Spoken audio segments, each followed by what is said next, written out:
नागौर जिले में पेंशन का एक बड़ा घोटाला सामने आया है, या फिर यूं कह सकते हैं कि बड़ा फ्रॉड सामने आया है। और इन्हीं लोगों की वजह से ई मित्र धारक बदनाम होते हैं, क्योंकि पेंशन का घोटाला सामने आया है तो ई मित्र धारक तो दोषी पाए ही जाएंगे, क्योंकि ई मित्र से होकर ही ये काम गुजरता है। इन जो ई मित्र धारकों ने काम किया है, इन ई मित्र धारकों की वजह से सभी को शक की नजरों से देखा जा रहा है। अब यहाँ पर महादेव को, भगवान शंकर को यहाँ पर पेंशन दी जा रही है, और यहाँ पर बादलों को पेंशन दी जा रही है, बादलों की फोटो लगा रखी है। इसी के साथ जो 20-25 साल के युवा है वो 55-55, 80-80 साल के बने बैठे हैं, 58 साल के बने बैठे हैं, महिलाएं बनी बैठी है, महिलाएं जो विवाहित महिलाएं हैं वो विधवा बनी बैठी है। तो इस तरह से बड़ा फर्जीवाड़ा यहाँ पर किया जा रहा है, और ये न्यूज़ अभी सब जगह पर चल रही है, और विभाग ने इसके जांच से संबंधित आदेश भी दिए हैं।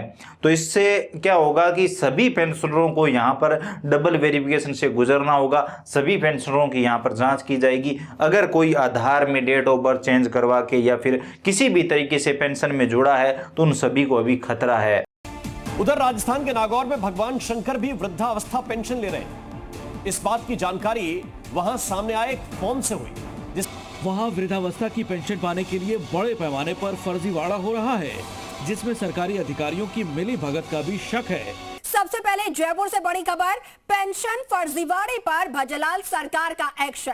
नागौर में फर्जी पेंशनधारियों के खिलाफ मुकदमा दर्ज होगा और अपात्र पेंशनधारियों से रिकवरी की कार्रवाई में विभाग जुटा है।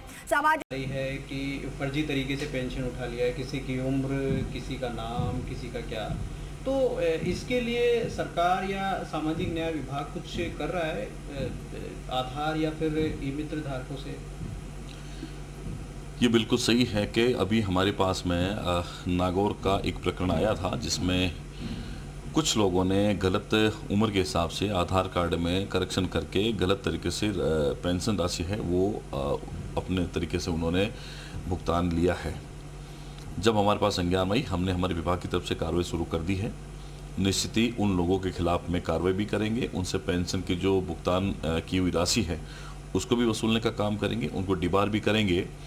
और आने वाले समय में विभाग आधार को ये लिखेगा, जो आईटी डिपार्टमेंट है उनको लिखेंगे कि ये जो आधार कार्ड है उसका मैचिंग किया जाए, उनकी वास्तविक उम्र कितनी है, डॉक्यूमेंट्स में कितनी है, दूसरे डॉक्यूमेंट्स से भी उनसे मिलान किया जाए, ताकि ये जो फर्जीवाड़ा है समय समय पर हमारे सामने आता रहता है। प्रभावी कार्रवाई भी होती है, लेकिन फिर भी मीडिया के माध्यम से जो हमारे पास में आता है, किसी व्यक्ति के माध्यम से आता है या किसी संस्था के माध्यम से हमारे पास में आता है, निश्चित ही हमारा प्रयास रहता है उस पर अंकुश लगे, पात्र व्यक्ति उसका लाभ मिलना चाहिए। इस बात के लिए आप और हम सब सहमत हैं, लेकिन गलत तरीके से उठाया गया भुगतान उसकी रिकवरी करने का प्रयास करेंगे, उसके खिलाफ में सख्त कार्रवाई करेंगे। न्यूज में भी बताया गया है, और आपको भी लगेगा सिर्फ ई मित्र धारकों से ये काम नहीं हो सकता, या फिर जो लोग ये काम करवाना चाहते हैं उनसे ये काम नहीं हो सकता, क्योंकि हम यहाँ पर पेंशन का आवेदन करते हैं तो किसी हाल में वो लोग पेंशन को पास ही नहीं करते हैं। वहां पर बुलाते हैं पंचायत समिति, एक एक डॉक्यूमेंट को चेक करते हैं, और कई बार तो डॉक्यूमेंट देने के बाद भी पास नहीं करते।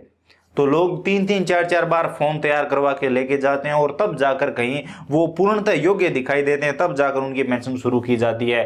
तो इस तरह से लोग कैसे पेंशन ले सकते हैं, जहां महादेव की फोटो लगी है या फिर बादलों की फोटो लगी है, और यहाँ पर 20 साल के युवा में और 58 साल के बुजुर्ग में लोगों को फर्क समझ में नहीं आ रहा है, अधिकारियों को फर्क समझ में नहीं आ रहा है, विवाहित और विधवा में यहाँ पर फर्क समझ में नहीं आ रहा है, डेथ सर्टिफिकेट नहीं मांग रहे हैं। तो ये सब क्या है? तो इसमें कहीं ना कहीं मिली भगत मिलेगी, और सरकार अगर इस पर ध्यान दे और सही तरीके से अगर जांच होगी तो काफ़ी खुलासे होंगे। और यहाँ पर मैं आपको बता दूं, ये पिछले 3-4 सालों से वहाँ पर चल रहा है। हजारों लोगों ने करोड़ों का घोटाला किया है। एक वजह ये भी हो सकती है कि बाकी लोगों की पेंशन अटक गई है। हो सकता है कि ये सारा सिस्टम जाँच के दायरे में आ जाए और सभी पेंशनों की जाँच हो, क्योंकि 90 लाख के करीब सभी पेंशनर है, तो उन सभी पेंशनरों को यहाँ पर जाँच से गुजरना पड़ेगा। और इसके बारे में क्लियर लिखा गया है कि आधार और DYT को क्लियर ये इंस्ट्रक्शन दी जाएगी कि आप ये चेक करें कि कौन कौन से व्यक्ति है जो आधार में डेट ऑफ बर्थ बढ़ाकर पेंशन में आए हैं, या फिर उनकी जो वास्तविक आय है वो वास्तविक जो आयु है वो क्या है, और आधार में अभी उन्होंने क्या करवा रखी है। बाकी डॉक्यूमेंट से क्रॉस वेरिफिकेशन किया जाएगा, और हाल में जो पेंशनों के आवेदन हुए हैं या फिर जो एक एक पेंशन का डेटा है वो चेक किया जाएगा। तो इससे बहुत सारे पेंशनरों पर खतरा मंडराएगा। हो सकता है कि कुछ योग्य पेंशनर भी इस चक्कर में आ जाएं। क्योंकि कुछ जो बुजुर्ग है जिनकी वास्तविक आयु मान लीजिए 58 के करीब है और उन्होंने पेंशन के लिए आवेदन करवाया है, लेकिन शकल सूरत से देखने से वो 58 के नहीं लगते, तो हो सकता है उन लोगों को भी यहाँ पर खतरा हो। और अगर आधार में डेट ऑफ बर्थ वगैरह बढ़ाई गई है तो उन लोगों को दिक्कत आ सकती है। क्या आप मेरी बात से रिलेट कर पा रहे हैं? इन्हीं ई मित्र धारकों की वजह से सभी ई मित्र धारक बदनाम होते हैं और सिर्फ ई मित्र धारकों का दोष यहाँ पर नहीं है। क्या आप मेरी बात से सहमत है तो कमेंट सेक्शन में जरूर बताइए। तो ये बड़ा घोटाला सामने है, तो मुझे लगा आप सबको इसके बारे में पता होना चाहिए। ये भी कारण हो सकता है कि पेंशनरों को अभी पेंशन लेने में दिक्कत आ रही है। आपकी क्या राय है? अपनी राय कमेंट सेक्शन में जरूर दीजिए। और अगर कोई नागौर जिले से है तो बताइए क्या वाकई वहां पर ऐसा हुआ है, और जो न्यूज़ में हमें सुनने को मिल रहा है क्या वही सच है या फिर सच कुछ और है? बताइए कमेंट सेक्शन में। हमें जो पता चला वो हमने आप तक पहुंचाया है। वीडियो इन्फॉर्मेटिव लगा है तो लाइक करिए, अपने दोस्तों के साथ शेयर करिए। चैनल पर नए हो तो सब्सक्राइब करके बेल आइकन प्रेस कर लीजिए ताकि आने वाले सभी वीडियो आपको सबसे पहले मिले और नई नई अपडेट आप सबसे पहले देख पाएं। इसके अलावा अगर आपके मन में कोई भी सवाल या सुझाव है, आप कुछ भी जानना चाहते हैं, बताना चाहते हैं पेंशन के बारे में, अगर आपका और कोई कन्फ्यूजन है, आपके पास और कोई जानकारी है, तो आप बेझिझक कमेंट सेक्शन में लिखिए, हम जरूर बात करेंगे। चलिए मिलते हैं अगली वीडियो में नई अपडेट के साथ।